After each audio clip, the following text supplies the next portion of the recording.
Começando pelo Ronaldo, né? A grande novidade, acho que a novidade muito positiva é que o Ronaldo não vai precisar passar por cirurgia. O Bahia anunciou que ele sofreu uma luxação traumática no cotovelo direito, né? Durante ali aquela derrota contra o Remo.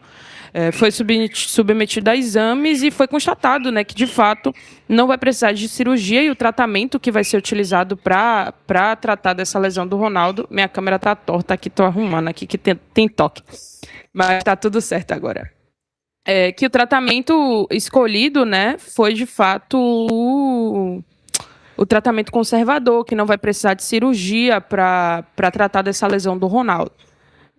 Francisco, 4 semanas, assim, uma luxação tem graus, né? Tem lesões, existem graus de lesão. Então, uma lesão grau 1, lesão grau 2, lesão grau 3, eu duvido muito que seja apenas 4 semanas. Eu acho que vai demorar um pouco mais. Ainda não tenho prazos, não, de verdade, não tenho prazos ainda. Sobre quanto tempo o Ronaldo vai ficar de fora, mas eu acredito que deva ser um pouco mais do que 4 semanas, tá? No mínimo, eu colocaria aí umas 8 a 12 semanas pro Ronaldo. Eu acho, assim, pelo que foi, né? Pelo que a gente viu do jogo, lógico, a gente não tem exames em mão, não tem definição de nada, mas eu acho que Ronaldo vai demorar um pouquinho mais do que 4 semanas para tratar. Recentemente, a gente teve um caso, acho que no Inter, né, Jax? Do Rocher, que eu não lembro se foi o Rocher, acho que foi o Rocher, que passou por uma luxação no cotovelo. Eu não lembro se foi E Antony ou se foi Rocher, foi algum dos dois do Inter, assim. foi um dos goleiros do Inter que passou por um processo de luxação no cotovelo e também ficou 3 meses, cerca de 3 meses fora do time. Então, a parte boa é que realmente não vai precisar de cirurgia, porque aí eu colocaria uns 6 meses de recuperação. Perfeito, perfeito. Para você, Jacques, preocupa, em tese, 4 semanas sem o Ronaldo. O que você tem a me dizer um pouco sobre o outro goleiro, que é o Marcos Paulo? Você acha que a gente tem condições de manter por conta do calendário? E nessas 4 semanas, será que ele banca, ele tanca? João Paulo. João Paulo, ele tanca na defesa nessas próximas semanas aí com a ausência de Ronaldo? Preocupa bastante, MG, até porque a gente via o Ronaldo cada vez mais estabelecido, né, no gol do Bahia, cada vez melhorando e evoluindo muito. O torcedor já tinha plena confiança no Ronaldo, já não se falava mais de contratar um goleiro, e aí ele tem essa lesão.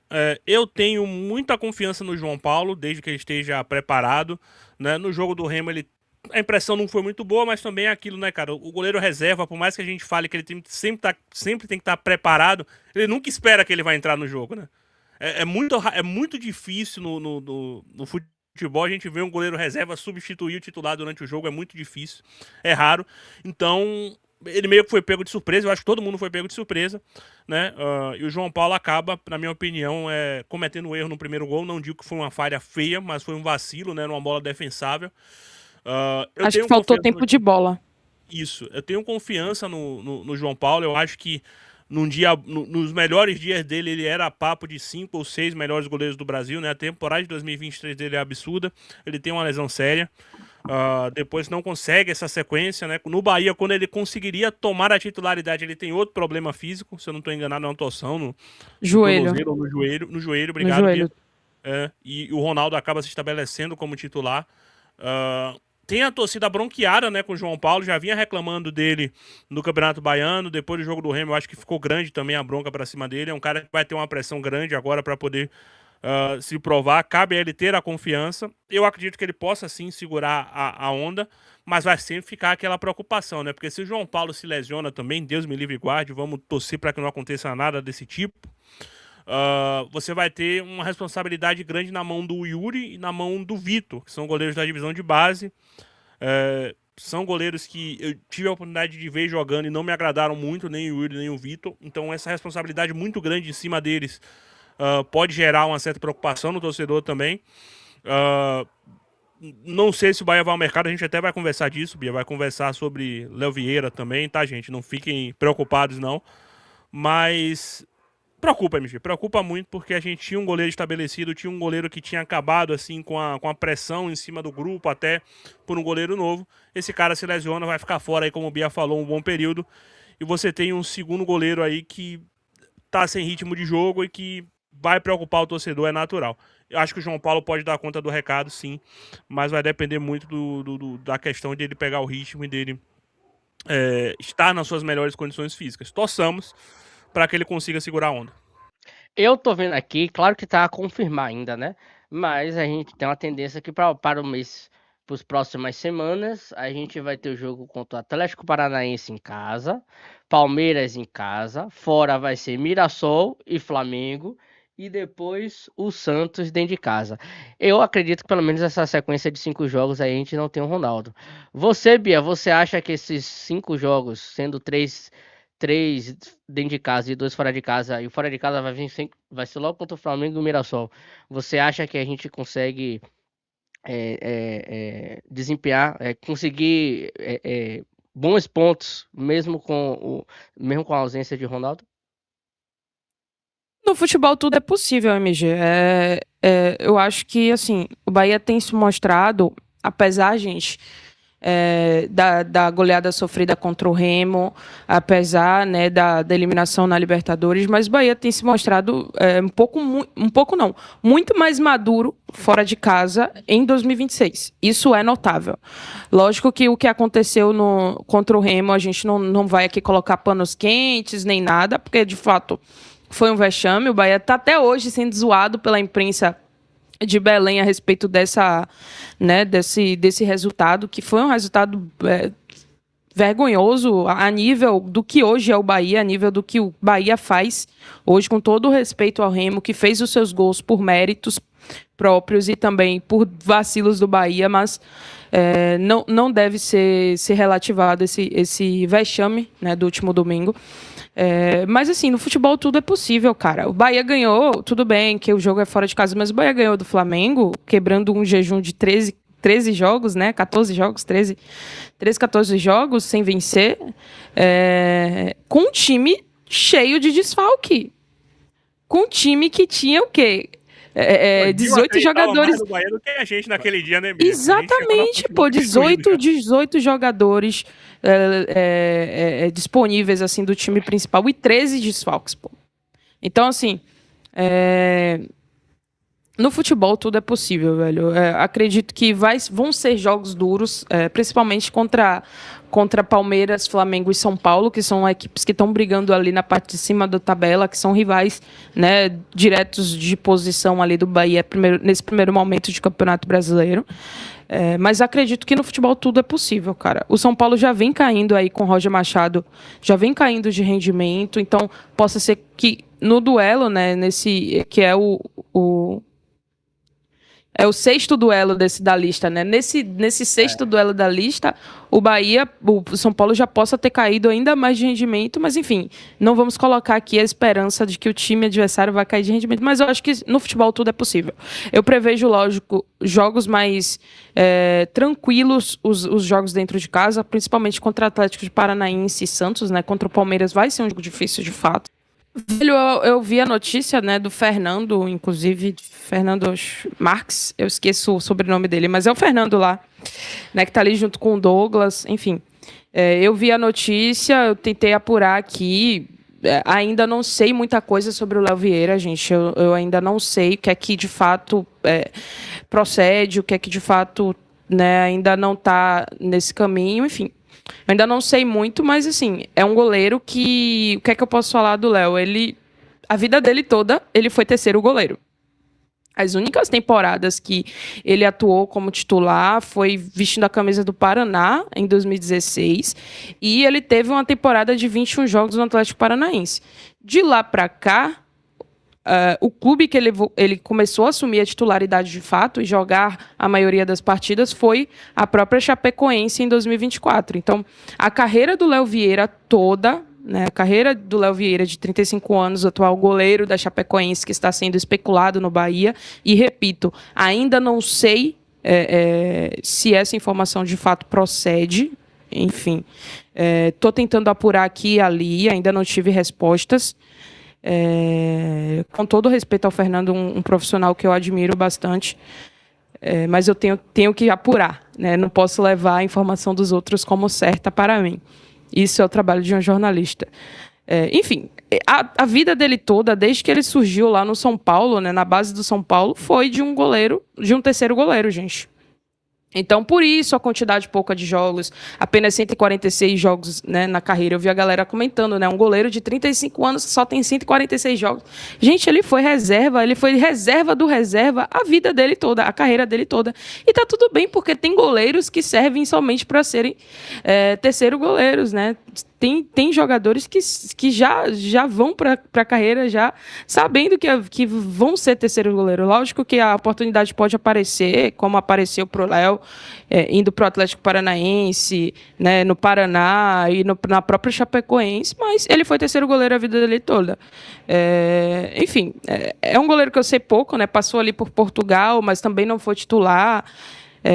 Jogou poucos jogos, né, no Rio Ave. Ele teve 2 temporadas por lá, jogou apenas 8 jogos. Eu sei pouco sobre o Léo. Eu sei que ele hoje é titular da Chapecoense, é um goleiro experiente que eu acho que chegaria ali para ser o terceiro goleiro de fato, porque hoje o Bahia tem o Ronaldo como titular, o João Paulo como segundo goleiro e o terceiro goleiro é sempre o Vitor, ou às vezes o Yuri, né, que são goleiros da base que, como o Jacques falou, e eu faço das palavras dele as minhas, eu não tenho muita confiança, nem tanto do Vitor, nem muito no Yuri. Acho que o Jampa está um pouco acima de ambos, mesmo sendo mais jovens do que ambos. O Jampa está muito acima, na verdade, né, de ambos, mesmo sendo mais jovens. Mas é isso, velho. Eu ainda não sei, continuo apurando aqui, continuo aguardando uma resposta, mas o que eu sei é que é um goleiro que fez a carreira toda sendo terceiro goleiro e o time que ele mais jogou, por incrível que pareça, deixa eu ver, 1, 2, 3, 4, 5, 6, 7, 8, 9 times da carreira dele. O que ele mais jogou é Chapecoense nos últimos 3 anos.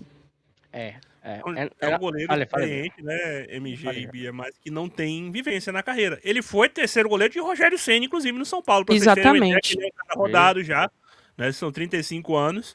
E aquela incógnita, né? Mas é assim, gente. Faltando poucos dias para fechar a janela, 2 a gente dias. não ia conseguir coisa muito melhor, né? Eu acho que analisaram, entenderam que o Léo, por ser um goleiro experiente, por ser um goleiro que está em atividade, seria uma boa solução. Claro, a gente vai ter que apurar ainda, como o Bia falou. Não é algo que é barrigada, como eu vi o pessoal falando, de forma alguma. Existe sim uma base, provavelmente, nesse tipo de negociação. Exatamente. Mas vamos proceder com cautela, só que é o que eu penso. Inclusive o que o Oliver estava dizendo aqui no chat, né? Faltando poucos dias para poder fechar a janela, a gente não ia conseguir um super goleiro com essa velocidade. E ter um cara que talvez seja muito confiável, ou que ter esse cara que seja bom de grupo, de repente, é o que o pessoal conseguiu fazer. Não conheço muito do Léo, como o Bia falou, era um goleiro que passou metade da carreira na reserva. É um goleiro que tem tido oportunidades agora. Enfim, esperar os próximos dias para ver como é que isso se desenrola, né? Provavelmente o Bahia vai precisar de um reserva experiente, né? Não sei se vai correr o risco de perder o João Paulo também, aí ter que confiar nos jogadores da divisão de base. Esperar para ver. Eu coloquei no título quais as metas do Bahia na temporada, e casa um pouco com o que está acontecendo agora aí. A gente conversando sobre uma contratação de um goleiro, porque existe um planejamento, né, na montagem do elenco, e também a gente tem várias situações possíveis que pode acontecer com o elenco. Prova disso que no ano passado, quando a gente foi enfrentar o Flamengo, a gente estava com praticamente metade de jogadores principais no DM. Foi uma fatalidade que aconteceu com o Ronaldo, mas era bem possível você ter somente dois goleiros, você perder um.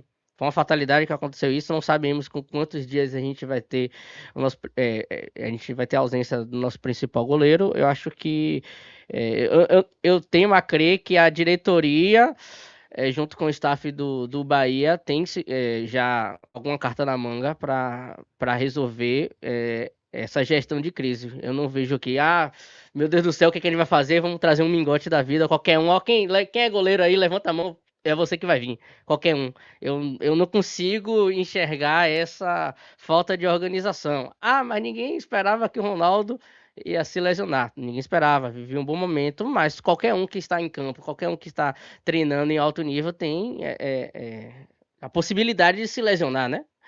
Ninguém é invencível. Eu acho que você ter dois, você em tese teria já então vestir a camisa e contar. Não, eu vou contar com o segundo goleiro, que eu acho que isso não é bem a verdade. E minha dúvida é nesses próximos 6 jogos, como é que o time vai se comportar, porque eu vi o Rogério Ceni, pelo menos eu percebi ele bem impaciente e falou muitas verdades na coletiva e situações para acabar não perdendo o elenco. Eu não sei como é que a gente vai se comportar. Claro que a gente vai ter reforço, minha opinião.